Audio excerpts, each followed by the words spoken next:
What is up, guys? It's a new morning, um, and so today I think I finally am able to or ready to start installing stuff. So I painted this little cross member here.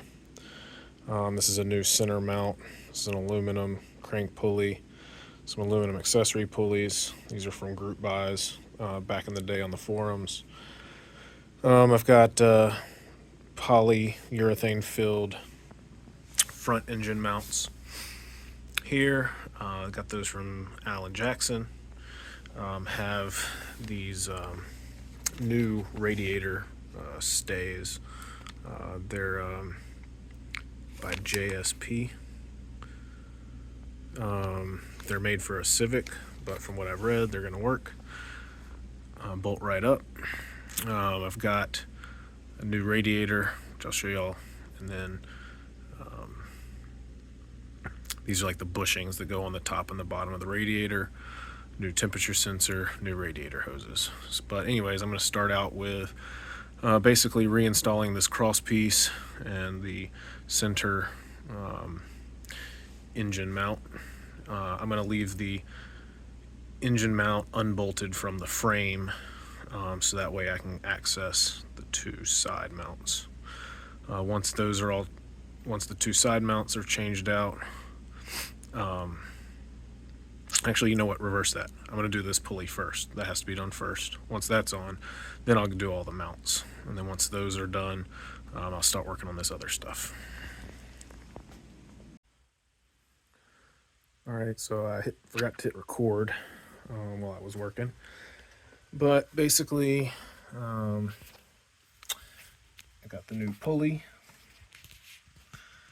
New pulley's installed here.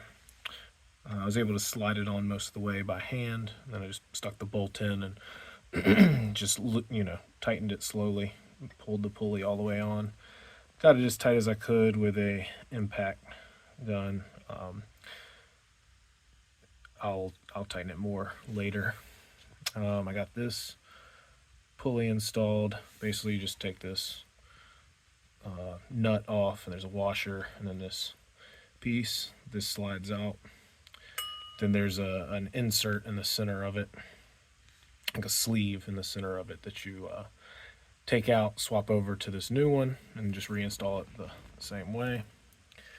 This one I was having a little bit of trouble getting loose, so I'm going to come back to it. For right now, it's okay. And then this one, basically I was just able to hold on the pulley and hit that with an impact. And it came right off. There you go. So hold on to the pulley, hit that with it's a 19 millimeter. Actually use the same socket as what I bought for the crankshaft. And then after that, I installed this cross piece that I painted in the new mount. I left the bolts out of the bottom of the mount for right now. I'm going to get to that after I change out these two side mounts. So I've never done this before, but basically there's a bolt that goes through the center, and then I think that there's a nut on the bottom side down here. So I'm going to climb up under the car and try to loosen up those two nuts first before I come back up here and try and get these bolts out. So check back in after I get that done. All right, so made a little progress over the past couple evenings. So I got the belts reinstalled, and I also got the pulley installed on the alternator here that I was struggling with before. Just hit that with a little impact gun, and it worked out just fine. So I reinstalled all the belts. I got them, to what I think are a good tightness. I will play with this a little bit more once I get the car on the ground. But they're all in here, all snug. Again, I'll torque down all these bolts once I get the car on the ground, so that there's some resistance. on the engine or on the crank pulley.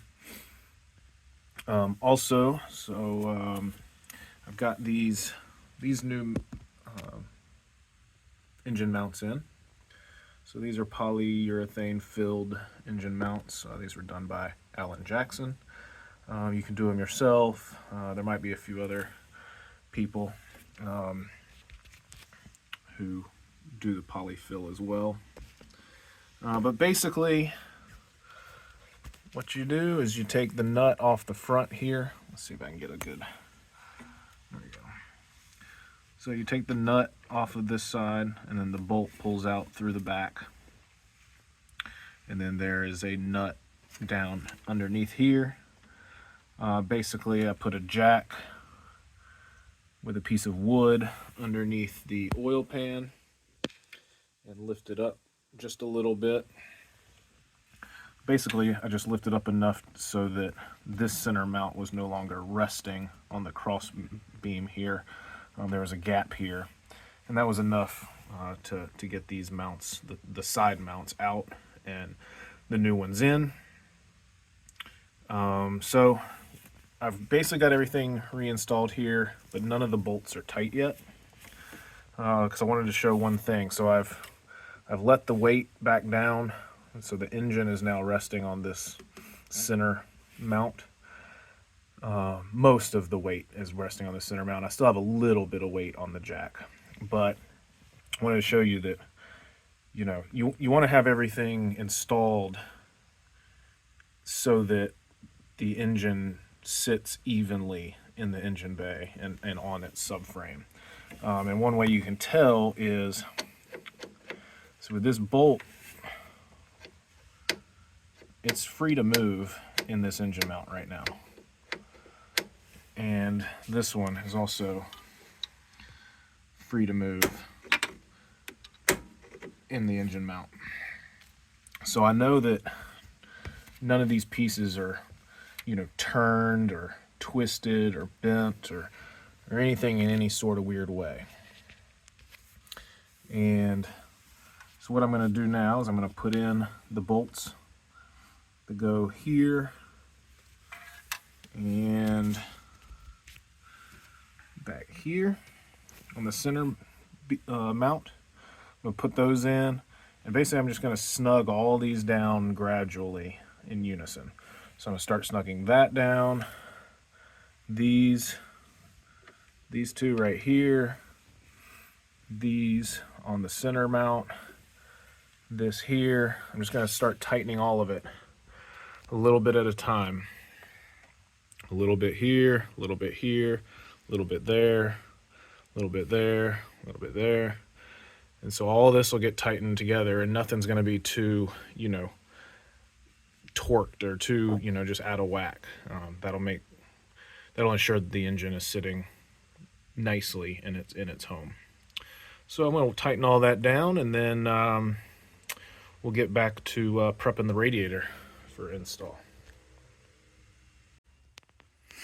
Also, another thing I forgot to mention. So one of the reasons I really like to do work on my own car, as I've said before, is I like to clean things up as I'm going along, and I like to improve things as I'm going along. You know, you take a car to a mechanic, they're just gonna swap out these mounts or whatever you have them do just as quickly as possible. And perfect example of this is I was going back to install the bolts through this center mount. I noticed that, let's see if I can get a good shot here. So I noticed that some of these bolts here, if I can get it to focus, well, it's hard to see, but the threads are kind of boogered up on some of these bolts. And a mechanic who's doing this, man, they're just going to stick this bolt right back in there, hit it with a impact wrench, and call it done. Well, you know, I don't like to do that. So I've got a spare parts car. I went and grabbed some bolts off of it that are in good condition. So I'm going to put these bolts back in and again improve the car as I'm working on it. Alright, so I'm going to do a little bit of an unboxing type segment to this video. So this is the all aluminum radiator that was made by Winterhart manufacturing. See if you can see that. Yep, I think so. So Winterhart Manufacturing, this is a long-time legend community member. Goes by the name of Swift on the forums. His name's Ben in real life. So anyways, he had these aluminum radiators made as part of a group buy. I think maybe only 25, maybe 30 of them were made. And so I got one a couple years ago when the group buy was happening, and I just put it on a shelf, knowing that I would eventually use it. So now's the time. So open up the box, and there's some little 90 degree fittings here. I believe this has to do with where the transmission cooler line's attached to.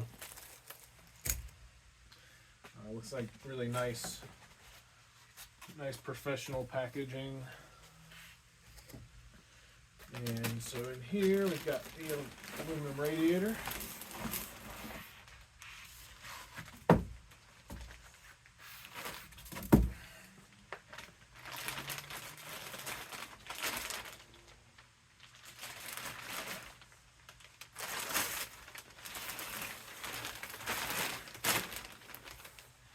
All right, so as you can see here, the top is aluminum and the bottom's aluminum rather than the plastic ones, the plastic end caps that you typically get.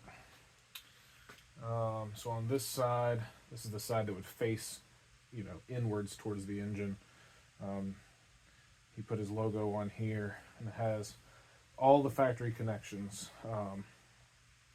So you can just directly hook, sorry if y'all couldn't see that, you can directly hook with all the factory connections your radiator hoses up to this. There's threaded pieces here to screw the fans onto. Got to get a new drain plug here. I've got one of those sitting on the shelf that I'll be installing.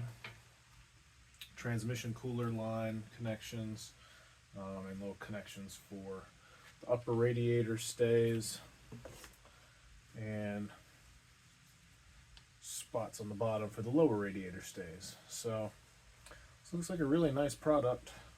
I'm definitely happy with it, at least the look of it.